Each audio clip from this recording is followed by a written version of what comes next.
भी तुम super hero के बारे में सोचते हो तो तुम्हारे दिमाग में सबसे पहले क्या आता है? उनकी सुपर पावर्स और उनकी सुपर फिजिक, राइट? तो आज की इस वीडियो में मैं टॉप 10 ऐसे सुपर हीरो के बारे में बात करने जा रहा हूँ जिनकी फिजिक कॉमिक एक्यूरेट है। जैसी उनकी कॉमिक में फिजिक थी वैसे ही उनकी लाइव एक्शन मूवीज में भी फिजिक है। तो बिना किसी देरी के इस वीडियो को शुरू करते हैं। तो नंबर 10 पर आता है the amazing Spiderman AKA Andrew Garfield. तो अगर तुम तीनों स्पाइडरमैन में से कॉमिक एक्यूरेट स्पाइडरमैन की बात करोगे तो यहाँ पर सबसे पहला नाम एंड्रू गारफील्ड वाले स्पाइडरमैन का ही आएगा। तो अगर तुम एंड्रू गारफील्ड वाले स्पाइडरमैन को कॉमिक बुक वाले स्पाइडरमैन से कंपेयर करोगे तो तुम्हें खुद पता चल जाएगा ये कितना ज्यादा सिमिलर है और कॉमिक एक्यूरेट इसकी फिजिक है। तो अगर हम बाकी दो स्पाइडरमैन की बात करें जो कि है टोबी मैगवायर और टॉम हॉलैंड वाला स्पाइडरमैन, तो यहाँ पर टोबी मैगवायर वाला स्पाइडरमैन है वो थोड़ा बल्की है जो कि उसे कॉमिक एक्यूरेट नहीं बनाता है। तो अगर तुम टॉम हॉलैंड वाले स्पाइडरमैन को कॉमिक वाले स्पाइडरमैन से कंपेयर करो तो यहाँ पर वो हाइट में थोड़ा सा छोटा है जो कि उसे कॉमिक एक्यूरेट नहीं बनाता। तो अगर तुम कॉमिक बुक वाले स्पाइडरमैन को देखो तो यहाँ पर उसकी बॉडी ज्यादा बल्की नहीं है, थोड़ी सी लीन और पतली और उसकी हाइट लंबी है। और यहाँ पर एंड्रू गारफील्ड वाला स्पाइडरमैन इन सब चीजों में परफेक्ट बैठता है। उसकी हाइट भी लंबी है और उसकी बॉडी भी लीन और पतली है जो कि उसे कॉमिक एक्यूरेट बनाता है। तो नंबर 9 पर आता है ब्लैक पैंथर, जिसको कि लाइव एक्शन मूवीज में प्ले किया है चैडविक बोसमैन ने। और अगर तुम चैडविक बोसमैन के बॉडी को ब्लैक पैंथर से कंपेयर करते हो तो ये बिल्कुल कॉमिक एक्यूरेट होता है। जैसे कि कॉमिक में ब्लैक पैंथर की बॉडी थी वैसे ही सेम टू सेम बॉडी यहाँ पर लाइव एक्शन मूवीज में हमें देखने मिला है। तो नंबर 8 पर आता है ड्रैक्स द डिस्ट्रॉयर, जिसको कि लाइव एक्शन मूवीज ने प्ले किया है डेव बॉटिस्टा ने। और यहाँ पर इनके जो एक्टर है वो पहले से प्रोफेशनल रेसलर रह चुके हैं जिनकी वजह से इनकी फिजिक पहले से ही बहुत अच्छी है। और यहाँ पर इनको कास्टिंग में ड्रैक्स द डिस्ट्रॉयर का रोल देना बहुत ही परफेक्ट कास्टिंग थी, क्योंकि यहाँ पर इनकी फिजिक पहले से बहुत तगड़ी और बल्की थी जो कि इसे कॉमिक एक्यूरेट बनाता है ड्रैक्स द डिस्ट्रॉयर से। तो अगर हम लोग कॉमिक एक्यूरेट फिजिक की बात कर रहे हैं तो यहाँ पर हम वुल्वरीन को कैसे बोल सकते हैं, जिसे कि लाइव एक्शन मूवीज ने प्ले किया है ह्यूज जैकमैन ने। और यहाँ पर ह्यूज जैकमैन ने वुल्वरीन के कैरेक्टर के लिए ऐसी फिजिक बना के रखी है कि ऐसा लगता है ये कॉमिक से बाहर निकल कर आया हो। और यहाँ पर ह्यूज जैकमैन ने वुल्वरीन के कैरेक्टर को बहुत ही लंबे टाइम तक प्ले किया और इतने लंबे टाइम ने वुल्वरीन के कैरेक्टर के लिए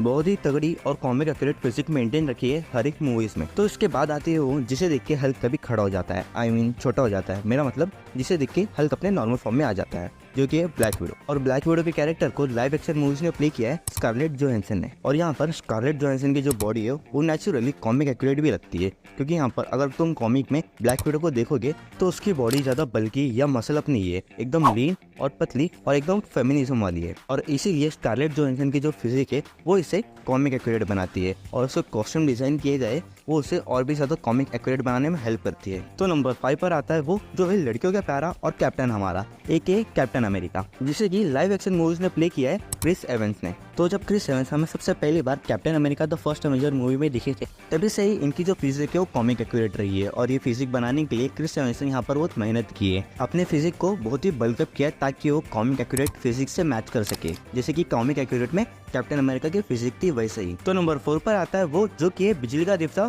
थॉर, जिसे कि लाइव एक्शन मूवीज में प्ले किया है क्रिस हेम्सवर्थ ने। तो जब क्रिस हेम्सवर्थ हमें सबसे पहली बार थॉर के कैरेक्टर में दिखे थे 2011 की थॉर मूवी में, और तभी से ही इनकी जो फिजिक रही है वो बिल्कुल कॉमिक एक्यूरेट रही है। और टाइम के साथ इन्होंने अपनी फिजिक को ट्रांसफॉर्म भी किया और बल्कि बनाया है बिल्कुल ही कॉमिक के फिजिक के हिसाब से, जैसे कि कॉमिक में थॉर की फिजिक थी वैसे ही। तो नंबर 3 पर आता है DC का बैटमैन बेन एफ्लेक वाला। तो बैटमैन को जो कैरेक्टर है वो अलग अलग टाइम पर अलग अलग एक्टर ने प्ले किया है, लेकिन ये सब बैटमैन में से अगर तुम कॉमिक एक्यूरेट फिजिक वाले बैटमैन की बात करोगे तो यहाँ पर बेन एफ्लेक का नाम सबसे टॉप पर आएगा, क्योंकि यहाँ पर बेन एफ्लेक हाइट, फिजिक और बॉडी के हिसाब से बैटमैन के रोल में एकदम परफेक्ट जचता है। और ये बिल्कुल ही कॉमिक एक्यूरेट इसकी फिजिक है और इसके फेशियल स्ट्रक्चर भी कॉमिक के बैटमैन से मैच करते हैं। तो जब कॉमिक एक्यूरेट फिजिक की बात हो रही है तो यहाँ पर हम आयरन मैन को कैसे बोल सकते हैं, जिसको कि लाइव एक्शन मूवीज में प्ले किया है RDJ ने। तो आयरन मैन एक ऐसा लाइव एक्शन सुपर हीरो है जिसे कि हर एक मार्वल फैन और DC फैन और सुपर हीरो फैन जानता ही होगा। और अगर हम यहाँ पर आयरन मैन की फिजिक की बात करें तो यहाँ पर आयरन मैन की कॉमिक में जो फिजिक थी वो लीन,